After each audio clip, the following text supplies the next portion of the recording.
अरिहंति सिद्धि सूर्य उपाध्याय साधु सरु अर्थ के प्रकाशी मांगलिक उपकारी है।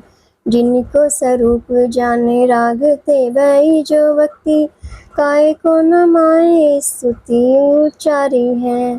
धन्य धन्य तिन्हीं से काज सब आज भय कर जोड़ बार बार वंदना हमारी है। मंगल कल्याण सुख ऐसो हम चाहत हो मेरी ऐसी दशा जैसी तुम धारी है। हो मेरी ऐसी दशा जैसी तुम धारी है। हो मेरी ऐसी दशा जैसी तुम धारी है। जय जिनेंद्र। हमारे YouTube चैनल जिनमार्ग में आपका स्वागत है। हमारा पद्म पुराण ग्रंथ चल रहा है, आप सब ध्यान से इसको सुनिए और स्वाध्याय का लाभ लीजिए। विद्याधर लोक का वर्णन। राजा शृंगिक राज दरबार में सुंदर वस्त्रभूषण सहित शोभायमान सिंहासन पर बैठे हैं। बड़े बड़े सामंत राजा के दर्शन कर प्रसन्न हुए। राजा शृंगिक परिवार एवं सेना सहित हाथी पर चढ़कर प्रसन्न मन से समोषण की ओर जा रहे हैं। कैसा है समोषण? जहाँ अनंत गुणों के धारी महावीर स्वामी विराजमान हैं। उनके पास गौतम गणधर बैठे हैं, तत्वों के व्याख्यान में तत्पर, ज्योति में चंद्रमा समान, प्रकाश में सूर्य समान, जिनके चरण कमल लाल है और अपनी शांति से जगत को शांति करते हैं। मुनियों के स्वामी गणधर देव है। राजा ने दूर से ही समोषण को देखा और हाथी से उतरकर समोषण में गए। हर्ष से फूल रहा है मन कमल उनका। भगवान की 3 प्रदक्षिणा देकर हाथ जोड़ नमस्कार कर मनुष्य की सभा में बैठे। राजा शृंगिक ने श्री गणधर देव को नमोस्तु कर कुशल मंगल पूछकर प्रश्न किया।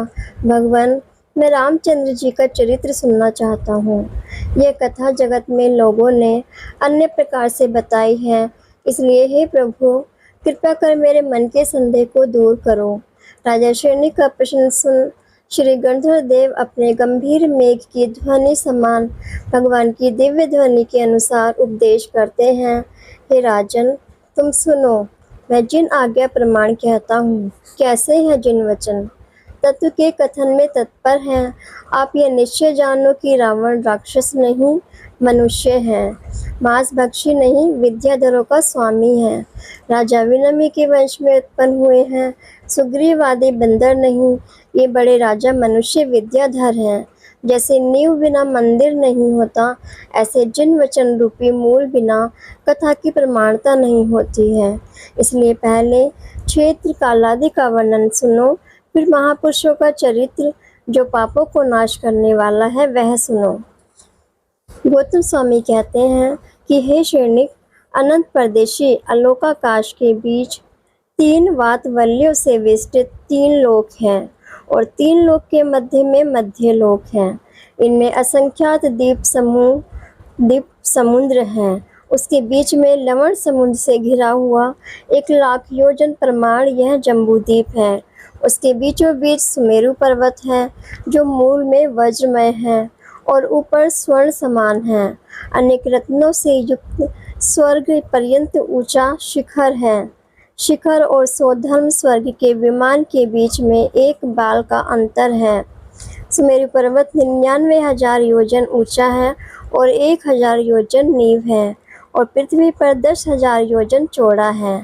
शिखर पर 1,000 योजन चौड़ा है, 40 योजन की चूलिका है।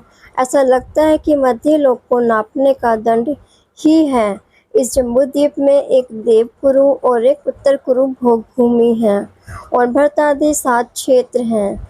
6 कुलाचल पर्वतों से इन क्षेत्रों का विभाजन हो रहा है। जम्बू और शालमली नाम के 2 वृक्ष हैं। जम्बूद्वीप में 34 विद्यार्थ पर्वत हैं। एक विद्यार्थ में 110 विद्याधरों की नगरियां हैं।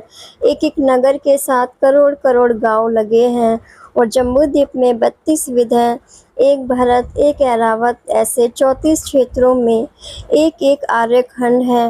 एक क्षेत्र में एक राजधानी है और जम्बूद्वीप में गंगा आदि 14 महानदियां हैं और 14 भोग भूमि और 6 भोग भूमि हैं। एक एक विद्यात पर्वत पर 2-2 गुफा हैं। ऐसे 34 विद्यात के 68 गुफा हैं। 6 कुलाचरों पर, विद्यार्थ पर्वतों पर और बक्षार पर्वतों पर सभी स्थानों में भगवान के अकृत्रिम चैताल्य हैं। जम्बू व शालमली वृक्ष में भी भगवान के अकृत्रिम चैताल्य हैं। वह रत्नों की प्रभा से सुशोभित है। जम्बूद्वीप के दक्षिण दिशा की ओर राक्षस द्वीप है और ऐरावत क्षेत्र के उत्तर दिशा में गंधर्व नाम का द्वीप है और पूर्व विदय की पूर्व दिशा में वरुण द्वीप है और पश्चिम विदय की पश्चिम दिशा में किन्नर द्वीप है। उन चारों की द्वीपों में जिन मंदिर हैं, जैसे एक महीने में शुक्ल पक्ष और कृष्ण पक्ष यह 2 पक्ष होते हैं, ऐसे ही एक कल्पक काल में अवसर्पणी और उत्सर्पणी दोनों काल होते हैं। अवसर्पणी काल में पहला काल सुखमा सुखमा, दूसरा सुखमा, तीसरा सुखमा दुखमा, चौथा दुखमा सुखमा, पांचवा दुखमा और छठा दुखमा दुखमा काल है। उसके बाद उत्सर्पणी काल आता है। उसके शुरू में पहले छठा काल दुखमा दुखमा, फिर पांचवा दुखमा, फिर चौथा दुखमा सुखमा, फिर तीसरा सुखमा दुखमा और फिर दूसरा सुखमा, फिर पहला सुखमा सुखमा। इस प्रकार अरहट की घड़ी समान अवसर्पणी के बाद उत्सर्पणी और उत्सर्पणी के बाद अवसर्पणी काल है।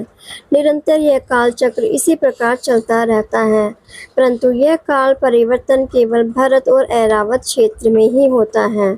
इसलिए वहाँ आयु, शरीर आदि की हानि वृद्धि होती है और विदेश क्षेत्र में तथा स्वर्ग एवं नरकों में, भोग भूमियों में, सर्वद्वीप समुद्र आदि में काल परिवर्तन नहीं होता, हमेशा एक समान काल रहता है। स्वर्ग में और उत्कृष्ट भोग भूमि में तो हमेशा सुखमा सुखमा पहला काल ही चल रहता है और मध्यम भोग भूमि में हमेशा दूसरा सुखमा काल रहता है। जघन्य भोग भूमि में हमेशा सुखमा दुखमा तीसरे काल की क्रिया होती है। विदेश क्षेत्रों में दुखमा सुखमा चौथा काल ही रहता है। डाई द्वीप के बाहर और अंत का आधा शंभुरमण द्वीप पर्यंत बीच के असंख्यात द्वीप समुद्र में जघन्य भोग भूमि की क्रियाएं होती है और अंत के आधे द्वीप में तथा अंत के स्वयंभूर्मण समुद्र में तथा चारों कोनों में दुखमा पंचम काल की रीति हमेशा रहती है और नरक में दुखमा दुखमा छठे काल की रीति हमेशा रहती है। और भरत ऐरावत क्षेत्रों में 6 काल परिवर्तन होते हैं। जब पहला सुखमा सुखमा काल आता है, तब यहाँ देव कुरु, उत्तर कुरु भोग भूमि के समान रचना होती है। कल्प वृक्षों सहित भूमि सुख रूप होती है। मनुष्य और पचेंद्रिय तिरंज के शरीर की ऊंचाई 3 कोस 9 किलोमीटर होती है और 3 पल्ले की आयु होती है और प्रातःकाल का निकलता हुआ सूर्य के तेज जैसा मनुष्य का तेज होता है। सर्वलक्षण गुणों से पूर्ण, शोभा युक्त होते हैं। स्त्री पुरुष का एक साथ ही जन्म होता है और एक साथ ही मरण होता है। आपस में एक दूसरे का विशेष प्रेम होता है। मरकर देवगति में जन्म लेते हैं। वहाँ की पृथ्वी रत्न स्वर्ण समान है और कल्प वृक्ष 10 प्रकार के सर्व मनोवांछित वस्तुएं प्रदान करते हैं। वहाँ 4 अंगुल महासुगंध स्वादिष्ट अत्यंत कोमल घास से युक्त भूमि है। सब ऋतु के फल फूलों से वृक्ष सुशोभित हैं। हाथी, घोड़े, गाय, भैंस आदि सभी जाति के पशु सुख से रहते हैं। मनुष्य कल्प वृक्षों से प्राप्त हुआ आहार करते हैं। वहाँ के सिंहासन भी हिंसा नहीं करते, मांस का भोजन नहीं करते। वहाँ बावड़ी स्वर्ण संयुक्त दूध, दही, घी पकवान से भरी शोभायमान है और पहाड़ ऊंचे ऊंचे रत्नों की किरणों से मनोज्ञ सभी जीवों को सुख प्राप्त कराने वाले पंचवर्णों से युक्त हैं। वहाँ की नदी दूध, घी, मीठे जल से भरी अत्यंत स्वाद संयुक्त प्रवाह रूप धारा बहती है। नदी के किनारे रत्नों की ज्योति सहित हैं। वहाँ 2 इंद्रिय, 3 इंद्रिय, 4 इंद्रिय, असैनी पचेंद्रिय तथा जलचर आदि जीव नहीं होते हैं और थलचर, नभचर, गर्भज, तिर्यंच सभी जीव युगल ही जन्म मरण करते हैं। वहाँ ठंडी गर्मी बारिश नहीं, तेज हवा भी नहीं, शीतल मंद सुगंध पवन चलती हैं, किसी प्रकार का डर नहीं, हमेशा आनंद युक्त प्रसन्न रहते हैं। ज्योतिरांग जाति के कल्प वृक्ष से चंद्र सूर्य भी दिखाई नहीं देते हैं। 10 प्रकार के कल्प वृक्ष इंद्रियों के सुख को देने वाले हैं, जहाँ खाना पीना, सोना बैठना, वस्त्राभूषण, सुगंध आदि सभी पदार्थ कल्प वृक्षों से उत्पन्न होते हैं। ये कल्प वृक्ष वनस्पति के नहीं और देवों के द्वारा किए हुए भी नहीं हैं, केवल पृथ्वी काय हैं। वहाँ युगल स्त्री पुरुष आनंद सहित रहते हैं। जैसे स्वर्ग लोक में देव, इस प्रकार गर्धर देव ने भोग भूमि का वर्णन किया। राजा शैनिक ने गौतम गर्धर से प्रश्न किया कि हे स्वामिन, भोग भूमि में जन्म लेने का क्या कारण है।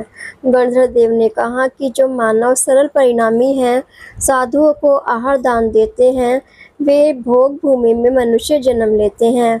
जैसे अच्छे खेत में डाला गया बीज अनंत गुणा होकर फलता है और गन्ने में गया जल मीठा होता है, गाय का पिया जल दूध रूप होता है, ऐसे महावर्ती मुनि परिग्रह रहित साधु को दिया गया दान महाफल को प्राप्त होता है और उस पर खेत में बोया बीज निष्फल को प्राप्त होता है। जैसे नीम में गया जल कड़वा होता है, ऐसे ही भोग तृष्णा के कारण जो कुदान करते हैं, वे कुभोग भूमि के कुमानुष एवं तिर्यंच गति में जन्म लेते हैं। दान 4 प्रकार का है, आहार दान, औषध दान, ज्ञान दान और अभय दान। उसमें मुनि आर्य का उत्कृष्ट श्रावकों को भक्ति से दान देना पात्र दान है और गुणों सहित आपके समान साधर्मी जनों को देना समदान है। दुखी जीवों को दया से देना करुणा दान है। संपूर्ण परिग्रह का त्याग कर मुनि व्रत लेना सकल दान है। ये दान के भेद कहे। आगे काल चक्र को कहते हैं। जैसे एक मास में शुक्ल पक्ष और कृष्ण पक्ष, यह 2 पक्ष होते हैं, ऐसे ही एक कल्प काल में अवसर्पणी उत्सर्पणी 2 काल होते हैं। अवसर्पणी काल में प्रथम सुखमा काल, दूसरा सुखमा, तीसरा सुखमा दुखमा काल। जब तीसरे काल में पल्ले का 8वां भाग शेष रहा, तब कुलकरों का जन्म हुआ। उनका वर्णन है राजा शैनिक, सुनो। प्रथम कुलकर प्रतिश्रुति थे, उनके वचन सुनकर लोग आनंद को प्राप्त होते थे। वह कुलकर अपने 3 जन्म को जानते थे, कर्म भूमि में व्यवहार के उपदेश देते थे। उनके बाद सहस्र कोटि असंख्यात वर्ष बीतने के बाद दूसरे सन्मति कुलकर हुए। उसके बाद तीसरे क्षेमकर, चौथे क्षेमधर, 5वें शिमकर, छठे सिमंधर, 7वें विमल वाहन, 8वें चक्षुष्मान, 9वें यशस्वी, 10वें अभिचंद्र, 11वें चंद्रआभ, 12वें मरुदेव, 13वें प्रसेनजित, 14वें नाभिराज। ये 14 कुलकर पिता समान महाबुद्धिमान उत्पन्न हुए। जब ज्योतिरांग जाति की कल्पवृक्षों की ज्योति कम हुई, तब चांद सूरज को देख लोग डरने लगे और कुलकर से पूछा कि हे नाथ, ये आकाश में क्या दिखता है। तब कुलकर ने कहा कि ये अब भोग भूमि का काल समाप्त हुआ, कर्म भूमि शुरू हुई। ज्योतिरांग जाति के कल्पवृक्ष की ज्योति कम हुई, इसलिए यह चांद और सूर्य दिखाई देते हैं। देव 4 प्रकार के हैं, कल्पवासी, भवनवासी, व्यंतरवासी और ज्योतिषी। इसमें चांद सूर्य ज्योतिषी देवों के इंद्र और पतीन्द्र हैं। चंद्रमा की शीत किरणें हैं और सूर्य की उष्ण किरणें हैं। जब सूर्य अस्त होता तब चंद्रमा दिखाई देता है और आकाश में नक्षत्रों के समूह विचरण करते हैं। सूर्य के प्रकाश में नक्षत्र दिखाई नहीं देते। जैसे कल्पवृक्ष की ज्योति से चंद्र सूर्य नहीं दिखते थे, अब कल्पवृक्ष की ज्योति कम होने से चंद्र सूर्य दिखते हैं। ऐसा काल का स्वभाव जानकर डरना नहीं। यह कुलकर का वचन सुनकर प्रजा का डर समाप्त हुआ। 14वें कुलकर श्री नाभि राजा के समय में सब कल्पवृक्ष नष्ट हो गए। युगल जन्म भी नहीं रहा, अकेले ही उत्पन्न हुए थे। उनकी मरुदेवी रानी मन को हरने वाली उत्तम पतिव्रता, जैसे चंद्रमा के रोहिणी, समुद्र के गंगा, राजहंस के हंसिनी, ऐसे ये नाभि राज की रानी थी। राजा के मन की प्यारी कोयल जैसे मधुर वचन राजा के प्रेम की पात्र हुई। सर्वलोक पूज्य मरुदेवी, आत्म स्वरूप को जानने वाली, सिद्ध पद का ध्यान करने वाली, तीन लोक की माता महापुण्य अधिकारी मानो जिनवाणी ही हैं। अमृत स्वरूप इच्छा रहित रतन वृष्टि ही है। महारूपवान आनंद सहित माता का शरीर ही आभूषण है। ललाट सुंदर हैं, इनको आभूषणों की इच्छा नहीं, फिर भी पति की आज्ञा प्रमाण सर्व आभूषण पहने हैं। जिनकी वाणी वीणा के स्वर को ही जीतती है। नाभि राजा और मरुदेवी रानी के यश का वर्णन सैकड़ों ग्रंथों में भी नहीं हो सकता, तो कम श्लोकों में कैसे हो सकता है। जब मरुदेवी के गर्भ में भगवान को आने के 6 महीने पहले से ही इंद्र की आज्ञा से 56 कुमारियां हर्षित होकर माता की सेवा करती हैं और श्री ही हिम घृति कृति बुद्धि लक्ष्मी ये 6 कुमारियां स्तुति करती हैं, हे माता आप आनंद रूप हो, हमें आज्ञा दो, आप दीर्घ आयु हो।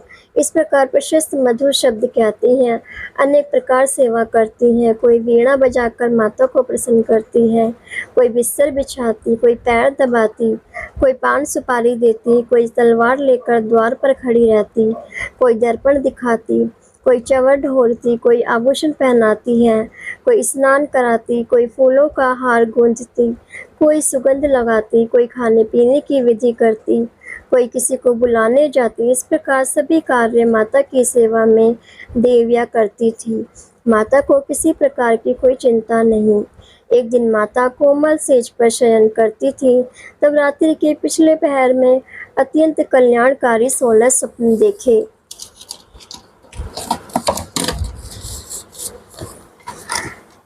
अब हम जगत के सभी जीव सुखी हो इसी भावना के साथ यही विराम देते हैं। कल हम इससे आगे का स्वाध्याय करेंगे। इसे आगे सुनने के लिए चैनल को सब्सक्राइब करें, लाइक करें और